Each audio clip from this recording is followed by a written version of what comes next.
அனைவருக்கும் வணக்கம். இன்னைக்கு அதிகாரப்பூர்வமாக டிடிவி தினகரன் அவர்களுடைய அம்மா மக்கள் முன்னேற்ற கழகம் என்டிஏவில் இணைஞ்சிருக்காங்க. இது என்டிஏவிற்கு மிகப்பெரிய அளவுல வலு சேர்த்திருக்கு. இதுக்கு முன்னாடி நடந்த சட்டமன்ற தேர்தல் 2021 ஆண்டு நடந்த சட்டமன்ற தேர்தலிலேயே பாத்தீங்கன்னா அமமுகவினுடைய காரணமாக அமமுக ஓட்டை பீர்த்ததால அதிமுக பாஜக கூட்டணியுடைய வெற்றி வாய்ப்பு பல தொகுதிகளில் பறிபோய் விட்டது என்ற அந்த கூட்டு நிறைய பேர் சொல்லியிருப்பாங்க. நீங்க கேள்விப்பட்டிருப்பீங்க. எந்தெந்த தொகுதிகளில் 2021 ஆண்டு அமமுகவுடைய காரணத்தினால அதிமுக பாஜக கூட்டணி அந்த இடத்துல வெற்றி பெற முடியும் என்பதை கொஞ்சம் ஸ்டாட்டிஸ்டிக்கலா பார்ப்போம். இப்போது டிடிவி தினகரன் அவர்கள் இந்த ஃபோல்டுக்குள்ள வரும்போது என்டிஏ கூட்டணிக்குள்ள வரும்போது பெர்செப்ஷன் ரீதியாகவும் சரி, கெமிஸ்ட்ரி அரித்மெட்டிக் ரீதியாகவும் சரி, இது கூட்டணிக்கு மிகப்பெரிய அளவுல வலு சேர்த்து பல இடங்கள்ல அதிமுக பாஜக கூட்டணி இந்த என்டிஏ ஒட்டுமொத்த என்டிஏ கூட்டணியினுடைய வெற்றியை உறுதி செய்யக்கூடிய நிலையில தான் இருக்காங்க. சோ கொஞ்சம் டீடைலா பிரேக் டவுன் பண்ணி பார்ப்போம். 2021 ஆண்டு நடந்த சட்டமன்ற தேர்தலில் கிட்டத்தட்ட 20 லிருந்து 21 தொகுதிகள் வரைக்கும் அமமுக அதிமுக ஓட்டை பிரித்து அது திமுக கூட்டணி அந்த தொகுதியில வெற்றி பெறுவதற்கு வழிவகை செய்திருக்காங்க. ஃபர்ஸ்ட் தொகுதி பார்ப்போம். ஆண்டிப்பட்டி தொகுதியில திமுக வாங்கிய வாக்கு வந்து 93,000, அதிமுக வாங்கிய வாக்கு 85,000, அமமுக வாங்கியது 11,000. அப்போ திமுகவுக்கும் அதிமுகவுக்கும் வாக்கு வித்தியாசம் பாத்தீங்கன்னா 8,000 தான். அமமுக 11,000 வாங்கியிருக்காங்க. சோ அதிமுகவிற்கும் திமுகவிற்கும் இடையிலான வாக்கு வித்தியாசத்தை விட அதிகமாக அமமுக பெற்றிருக்கிறாங்க. சோ ஃபர்ஸ்ட் தொகுதியா அடுத்து வாங்க. கந்தர்வக்கோட்டை தொகுதியில பாத்தீங்கன்னா சிபிஐஎம் திமுக கூட்டணி கட்சி அவங்க வாங்கக்கூடிய வாக்கு வந்து 69,000, அதிமுக வாங்கக்கூடிய வாக்கு 56,000, அமமுக 12,000. இதுல ரொம்ப மைக்ரோவா பார்த்தோம்னா அமமுக வாங்கியது வந்து 12,840. மார்ஜின் திமுக கூட்டணிக்கும் அதிமுக கூட்டணிக்கும் இருக்கிற வாக்கு வித்தியாசம் பாத்தீங்கன்னா 12,721. சோ கிட்டத்தட்ட 100 ஓட்டு வந்து அமமுக அந்த இடத்துல அதிகமாக பெற்றிருக்கிறாங்க. சோ இது வந்து ஒருவேளை அதிமுக கூட்டணிக்கு வந்திருந்தால் ஜெயிக்கக்கூடிய பாசிபிலிட்டி இருந்திருக்குங்க. இதெல்லாம் ரொம்ப மைனர் பிளேயரா அமமுக இருந்த தொகுதிகள். இன்னும் மேஜர் பிளேயரா ஆயிரக்கணக்கான வாக்குகளை பிரித்த தொகுதியெல்லாம் இருக்கு தென் தமிழகத்துல. அதெல்லாம் ஒன்னொன்னா பார்ப்போம். அதுக்கு முன்னாடி கடைநல்லூர் பாருங்க. கடைநல்லூர்ல ஜெயிச்சது அதிமுக வேட்பாளர் தான். ரெண்டாவதா வந்தது IUML வேட்பாளர். ஆனா அமமுக மட்டுமே அந்த இடத்துல ரொம்ப ஸ்ட்ராங்கா 34,000 வாக்குகள் வாங்கியிருக்காங்க. ஜெயிச்சது அதிமுக தான். இந்த இடத்துலயே பாத்தீங்கன்னா திமுக கூட்டணிக்கும் அதிமுக கூட்டணிக்கும் இடையிலான வாக்கு வித்தியாசத்தை விட அதிகமாக அமமுக வேட்பாளர் வாங்கியிருக்காங்க. ஆனா ஜெயிச்சது அதிமுக தான். அடுத்து காரைக்குடியில பாருங்க. காரைக்குடியில ஹெச் ராஜா அவர்கள் போட்டியிட்ட தொகுதி. இதுல பாஜக வாங்கியது 54,000, அமமுக வாங்கியது 44,000. சோ ஒருவேளை அமமுக என்டிஏக்குள்ள இருந்திருந்தால் அப்போதைய நிலவரத்தின்படி திமுக கூட்டணியில போட்டியிட்ட காங்கிரஸ் 75,000 வாக்குகள் அதோட ரொம்பவே அதிகமாக வாக்கு வாங்கியிருக்க முடியும். ஆனா 21,000 வாக்கு வித்தியாசத்துல அந்த இடத்துல பாஜக வந்து தோல்வி தழுவுறாங்க அதிமுக கூட்டணியில. சோ அமமுக 44,000 ஓட்டு வாங்குறாங்க. அடுத்ததாக ரொம்ப முக்கியமாக துரைமுருகன் அவர்களுடைய காட்பாடி தொகுதியில பாருங்க. காட்பாடி தொகுதியில இன்னும் கொஞ்சம் விட்டுறதா துரைமுருகன் அவருடைய அரசியல் வாழ்க்கையை மிகப்பெரிய கரும்புள்ளியாக அந்த ஒரு தேர்தல் இருந்திருக்கும். வெறும் 746 வாக்குகள் வித்தியாசத்துல அவர் வெற்றி பெறாரு. அமமுக அந்த இடத்துல வாங்கியது 1000 ஓட்டு, 1066. ஒருவேளை என்டிஏக்குள்ள அமமுக இருந்திருந்தா துரைமுருகனுடைய இவ்வளவு பெரிய அரசியல் வாழ்க்கையில அவர் வந்து 2021 ஆண்டு நடந்த சட்டமன்ற தேர்தலில் தோல்வியை கூட தழுவி இருப்பாரு. அடுத்து கிணத்து கடவுல பாத்தீங்கன்னா அகைன் அதிமுக தான் ஜெயிச்சது. அந்த இடத்துல திமுக வாக்குக்கும் அதிமுக வாக்குக்கும் இடையிலான டிஃபரன்ஸ் இருக்கு இல்லையா, அதை விட அமமுக ஓட்டு வந்து அதிகம் தாங்க. மடத்துக்குளம் தொகுதியில வெற்றி பெற்றது அதே அதிமுக தான். அமமுக வேட்பாளர் இந்த டிஃபரன்ஸோட திமுக அதிமுக டிஃபரன்ஸோட அதிகமாக தான் வாங்கியிருக்காரு. சோ அதிமுக ஜெயிச்சதுனால நம்ம கருத்தில் கொள்ள தேவையில்லை. அடுத்து வாங்க மன்னார்குடியில திமுக வாங்கியது அதாவது டிஆர்பி ராஜா தொகுதி. டிஆர்பி ராஜா ஒருவேளை அமமுக அதிமுக கூட்டணியில் இருந்திருந்தா அவர் வந்து தோல்வியை தழுவி இருக்க கூட வாய்ப்பு இருக்கு. ஏன்னா 49,000 ஓட்டு வாங்குறாங்க அதிமுக, அமமுக 40,000 ஓட்டு. இது ஆட் இருந்ததுன்னா 90,000 வாக்குகளுக்கும் மேல அதிமுக கூட்டணி பெற்றிருக்கும். திமுக அந்த இடத்துல டிஆர்பி ராஜா அவர்கள் வெறும் 87,000 வாக்குகள் தான். அப்படிங்கிற போது அதிமுக ஜெயிக்க கூட வாய்ப்பு இருந்திருக்கும். அடுத்து வாங்க. மயிலாடுதுறையில காங்கிரஸ் வேட்பாளர் பெறுகிற வாக்கு என்பது 73,000, பாமக வேட்பாளர் 70,000 வாக்கு பெறாரு, அமமுக 7,000. சோ திமுக கூட்டணிக்கும் அதிமுக கூட்டணிக்கும் இடையிலான வாக்கு வித்தியாசம் 2,000 தான். ஆனா அமமுக 7,000 வாக்குகள் அங்க பெறாங்க. அடுத்து வாங்க மொடக்குறிச்சி. சி சரஸ்வதி அவர்கள் வெற்றி பெற்றாங்க இல்லையா பாஜக சார்பாக. அந்த தொகுதியில கூட இந்த வாக்கு வித்தியாசம் சரஸ்வதி அவர்களுக்கும் சுப்புலட்சுமி ஜெகதீசன் அவர்கள் திமுக வேட்பாளருக்கும் இடையிலான வாக்கு வித்தியாசம் வெறும் 281 தான். ஆனா அமமுக அந்த இடத்துல பெற்றது 1,547 வாக்குகள். இந்த தொகுதி டிஸ்பிளே பண்றதுக்கு காரணம் எந்தெந்த இடத்துல அமமுக முக்கியமான பிளேயர்ஸாக யார் வெற்றி பெறுவது என்ற அதை டிசைட் பண்ற இடத்துல இருந்திருக்காங்க என்பது. அமமுக ஒரு எம்எல்ஏ கூட ஜெயிக்கல. 2021 ஆண்டு நடந்த சட்டமன்ற தேர்தலில் ஒரு எம்எல்ஏ கூட இல்ல. ஆனா பல இடத்துல ஸ்பாயிலரா இருந்திருக்காங்க. இதை நம்ம நோட்டபிள் பாயிண்டா இருக்கணும். அதனாலதான் அவங்க எந்தெந்த இடத்துல ஸ்பாயில் பண்ணிருக்காங்கிறத காட்டுறதுக்காக தான் இந்த ஒரு பதிவு. நாங்குநேரி தொகுதியில பாத்தீங்கன்னா காங்கிரஸ் வேட்பாளர் பெற்ற வாக்கு என்பது 75,000, அதிமுக வேட்பாளர் 59,000 தான். சோ வித்தியாசம் என்பது 16,000.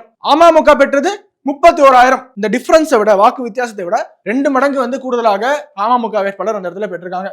அடுத்து பாருங்க நெய்வேலி தொகுதியில திமுக வந்து 75,000, பாமக 74,000. சோ 1000 ஓட்டு தான் வித்தியாசம். ஆனா அமமுக பெற்றது 2230. சோ அகைன் இந்த இடத்துல ஓட் டிஃபரன்ஸோட இவங்களோட ஓட் அதிகமாக இருக்கு. பாபநாசத்துல பாத்தீங்கன்னா ஜவாஹிருல்லா அவர்கள் திமுக கூட்டணி கட்சியாக போட்டியிட்டு 86,000 வாக்கு வாங்குறாரு. அதிமுக வேட்பாளர் 70,000. சோ ஓட்டு வித்தியாசம் அப்படிங்கிறது 16,000, 16,000. அமமுக 19,000 ஓட்டு பெறாங்க. சோ அரித்மெட்டிக்கா நம்ம கெமிஸ்ட்ரி இல்லாம நம்ம சும்மா அரித்மெட்டிக்கா நம்ம ஆட் பண்ணி பார்த்தா கூட 3000 வாக்கு வித்தியாசம் ஜவாஹிருல்லா தோத்திருப்பாரு இந்த தொகுதியில. இன்னும் வந்து இந்த கூட்டணி அரித்மெட்டிக் சொல்றதுக்கான காரணம் ஒவ்வொரு கூட்டணிக்கும் ஒரு கெமிஸ்ட்ரி இருக்கும். டிடிவி தினகரன் அவர்கள் பிரித்தது வந்து அதிமுக வாக்குகள் என்பது நிறைய பேர் தெரியும். ஏன்னா அவருக்கு வாக்களிக்கக்கூடியவர்கள் எல்லாமே அம்மா மீதும் எம்ஜிஆர் மீதும் பற்றுள்ளவர்கள். அதிமுகவுடைய வாக்காளர்களாக இருந்தவங்களை கொஞ்சம் பேர் பிரித்து தான் இவர் வாக்கெடுக்கிறாரே தவிர இவருக்கு ரொம்ப ரொம்ப கம்மியாக தான் திமுகவுக்கு செல்லக்கூடிய வாக்குகளோ இல்ல மற்ற கட்சிகளுக்கு செல்லக்கூடிய வாக்குகள் வந்திருக்கும் என்பது ஒரு அசம்ஷன்ல நம்ம போறோம். அடுத்து வாங்க ராஜபாளையம் தொகுதி. ராஜபாளையம் தொகுதியில திமுக வேட்பாளர் பெற்ற வாக்குகள் 74,000. அதிமுக வேட்பாளரான KT ராஜேந்திர பாலாஜி அவர்கள் 70,000 ஓட்டு பெற்றாரு. 4,000 தான் வித்தியாசமா. ஆனா அமமுக வேட்பாளர் பெற்றது பாருங்க 7,000 வாக்குகள் பெறாரு. அமமுக கூட்டணிக்கு வந்திருந்தா என்ன நடந்திருக்கலாம்.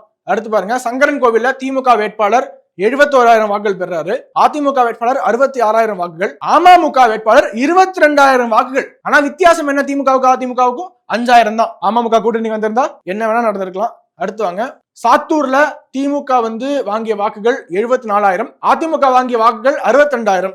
அமமுக பெற்றது 32,000 ஓட்டு வாங்கியிருக்காங்க. சோ அதிமுகவுக்கும் திமுகவுக்கும் ஓட்டு வித்தியாசம் எவ்வளவு? வெறும் 11,000. இவங்க வாங்கினது அமமுக வாங்கினது 32,000. அகைன் எல்லா கேஸ்ல சொல்ற மாதிரி இந்த கேஸ்லயும் அமமுக கூட்டணி வந்திருந்தா என்ன வேணா நடந்திருக்கலாம். சிவகங்கையில அதிமுக தான் ஜெயிச்சிருக்காங்க.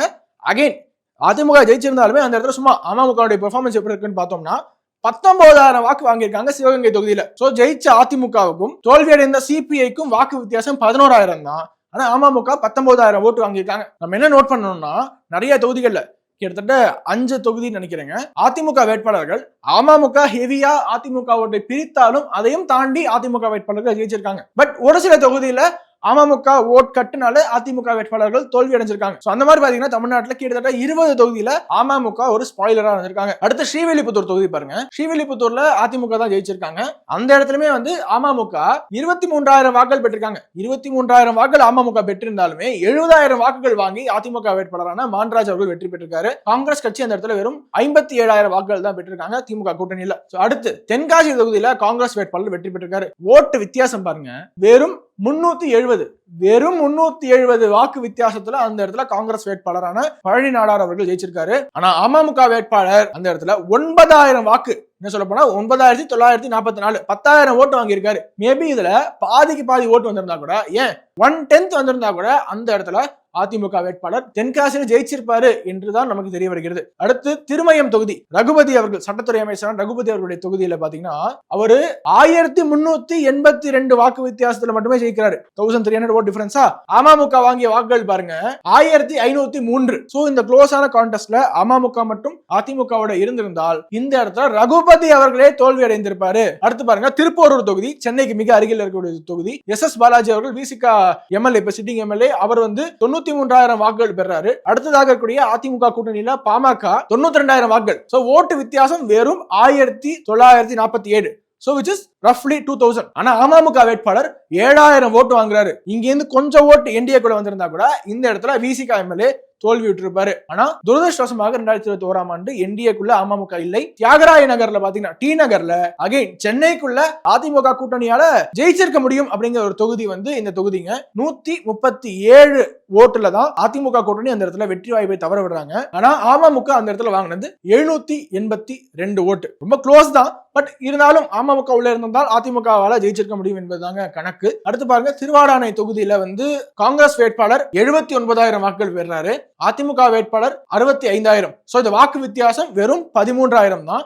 ஆனா அமமுக வேட்பாளரான ஆனந்த் அவர்கள் 33,000 வாக்குகள் பெறாரு. So 20,000 higher than the difference, vote difference. இங்கேயும் அமமுகவால தான் அதிமுக தோல்வியுற்றது. அடுத்து பாருங்க உசிலம்பட்டியில அதிமுக வேட்பாளர் 71,000 வாக்குகள் பெறாரு. திமுக வேட்பாளர் 63,000. இந்த டிஃபரன்ஸ் வந்து 7,000 தான். ஆனா அமமுக வேட்பாளர் 55,000 வாக்குகள் பெற்றிருக்காரு. So which is huge. நிறைய இடங்கள்ல heavy chunk of ADMK votes TTV Dhinakaran அவர்கள் பிரித்திருக்கிறார் என்று சொன்னேன் இல்லையா, இதான் இதெல்லாம் அதுல ஒரு சின்ன எக்ஸாம்பிள்ஸ். அடுத்து பாருங்க உத்தரமேரூர் தொகுதியில திமுக வேட்பாளர் 93,000 வாக்குகள் பெறாரு. அதிமுக வேட்பாளர் 91,000. சோ ஓட் டிஃபரன்ஸ் என்பது 1622. ஆனா அமமுக அந்த இடத்துல 7211 வாக்குகள் பெறாங்க. Again huge difference. 6000 ஓட்டு விக்டரி மார்ஜினை விட அமமுக அதிகமாக பெற்றிருக்கிறாங்க. சோ லாஸ்ட் தொகுதி நம்ம இன்னைக்கு பார்க்க வேண்டிய லாஸ்ட் தொகுதி வாசுதேவநல்லூர்ல திமுக பெற்றது 68,000, அதிமுக பெற்றது 66,000. வாக்கு வித்தியாசம் வெறும் 2,000. ஆனா அமமுக பெற்றது 13,000 வாக்குகள். இப்படி நிறைய தொகுதிகளில் கிட்டத்தட்ட 20க்கும் மேற்பட்ட தொகுதி, க்ளோஸ் டு 20 to 21 கான்ஸ்டிட்யூன்சிஸ்ல நமக்கு தெரிஞ்சு மெட்டீரியலிஸ்டிக்கா இப்ப கண்ணுக்கு முன்னாடி ப்ரூவன் எக்ஸாம்பிளா ஆன் பேப்பர் இருக்கக்கூடிய தொகுதிகள் இவ்வளோ. அதையும் தாண்டி இது ஒரு கூட்டணியாக அமைந்து கெமிஸ்ட்ரியா ஒர்க்கே இருந்தா இன்னும் அதிகமான வாக்குகள் கெமிஸ்ட்ரி இருக்கக்கூடிய இந்த கூட்டணிக்கு வந்திருந்தால் நிறைய தொகுதிகள் திமுக இன்னுமே மண்ணை கவி இருக்கும். 2021ஆம் ஆண்டே சட்டமன்ற தேர்தலுடைய முடிவே வேற மாதிரி இருந்திருக்கலாம். பட் பாஸ்ட் இஸ் பாஸ்ட், முடிஞ்சு போச்சு. இப்போ வரக்கூடிய 2026 சட்டமன்ற தேர்தலில் அமமுக, அதிமுக, பாஜக கூட்டணிக்குள்ள என்டிஏவுக்குள்ள வந்திருக்கிறாங்க. நாங்க எல்லாம் ஒன்றாக சேர்ந்து செயல்படுவோம் என்று சொல்லியிருக்கிறாங்க. இன்னும் நிறைய பேர் யாரெல்லாம் திமுகவை வீழ்த்த வேண்டும் என்று எண்ணுகிறார்களோ, திமுக ஆட்சி வீட்டுக்கு செல்ல வேண்டும் என்று நினைக்கிறாங்களோ எல்லாருமே தேசிய ஜனநாயக கூட்டணிக்குள்ள ஒருவர் பின் ஒருவராக வந்துகிட்டு இருக்காங்க. என்ன நடக்க போகிறது என்பதை பொறுத்திருந்து பார்ப்பதில் நானும் ஆர்வமாக இருக்கேன். உங்களுடைய கருத்துக்களை கீழே கமெண்ட்ஸ் சொல்லுங்க. மீண்டும் அடுத்த நிகழ்ச்சி சந்திக்கிறேன். வணக்கம். அதே மாத்திரம். உலக தமிழ் சொந்தங்களுக்கு வணக்கம். நான் ராஜவேல் நாகராஜன்.